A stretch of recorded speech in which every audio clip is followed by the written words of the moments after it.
So with those caveats, what's the top 3 reasons we should be embracing strength training?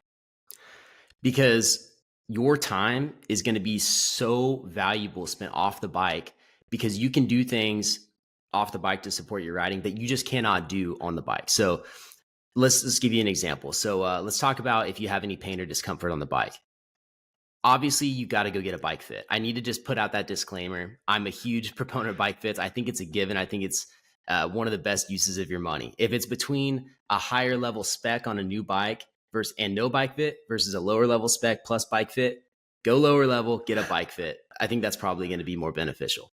Now, with that being said, you could have a perfect fit on your bike and still be super uncomfortable because of your actual body itself.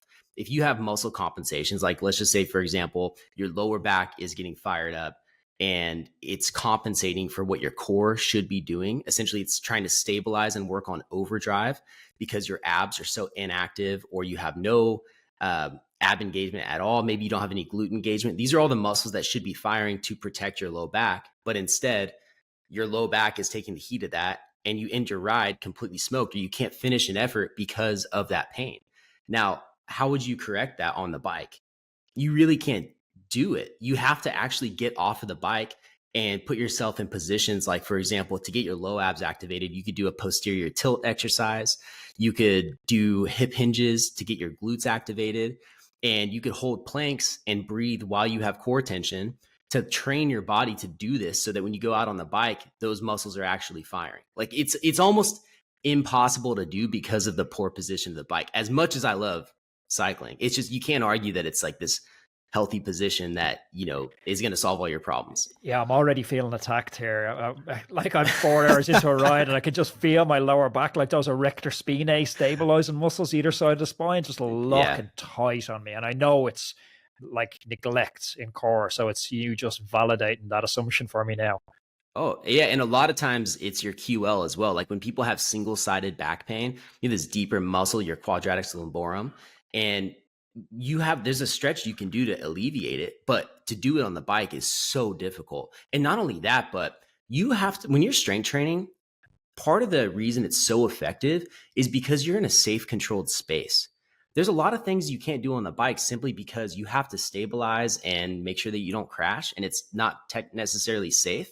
So if you're trying to do all your stretching on the bike, which some stretching on the bike can be helpful throughout a ride, but it's just not going to be the same as if you're sitting on the floor. For example, if you were to stretch your QL in your back, you could do a seated position, wide legs, like you would do a hamstring stretch, but you would reach with your opposite arm toward the foot.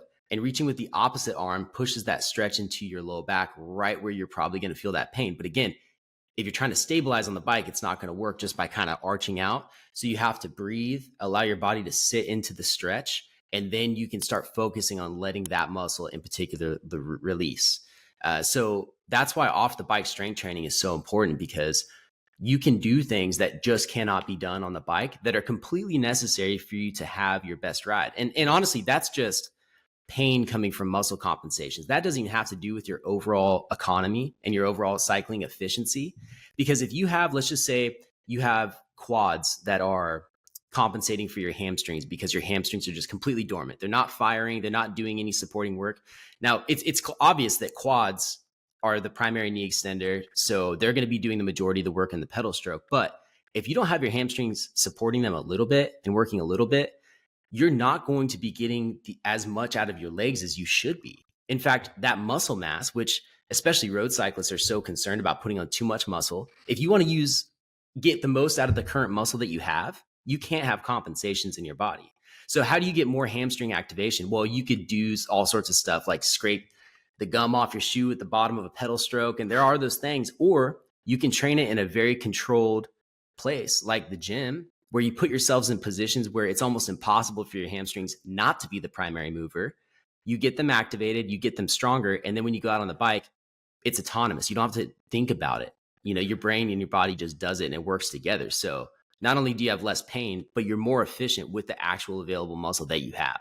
So if you like this video, you should definitely check out this video because I know you're going to love it. And don't forget to subscribe to the channel.